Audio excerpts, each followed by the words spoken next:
একজন রোগী যার ক্যান্সার হয়েছে এবং যার ক্যান্সারের অপারেশন প্ল্যান করা হচ্ছে, সেই রোগীর ডাক্তারবাবুর কাছ থেকে ক্যান্সারের অপারেশনের আগে কি কি জানা প্রয়োজন, কি কি ইনফরমেশন রোগীর কাছে থাকা প্রয়োজন।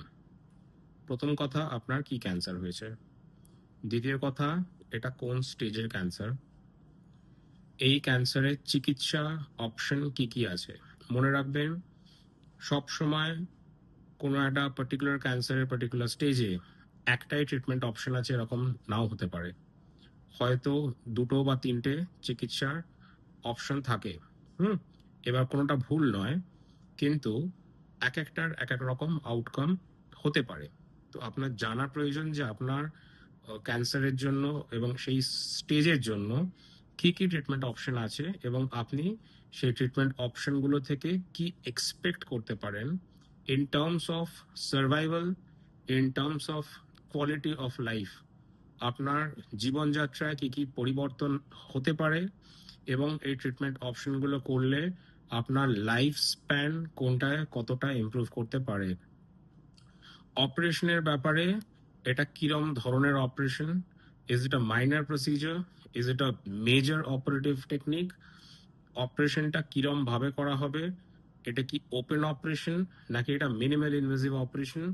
যদি মিনিমাল ইনভেসিভ অপারেশন হয় তাহলে এটা কি রোবটিক পদ্ধতিতে করা হবে, বা এটা ল্যাপ্রোস্কোপি বা এন্ডোস্কোপি বা থোরাকোস্কোপি পদ্ধতিতে করা হবে।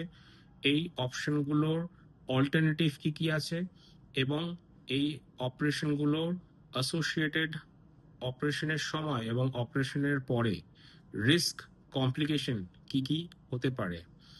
পোস্ট অপারেটিভ রিকভারি ফেজ কতদিন থাকবে, কতদিন বা কত সপ্তাহ বা কত মাস, এবং সেই ফেজে আপনি কি কি প্রিকশনস নিয়ে থাকতে পারেন।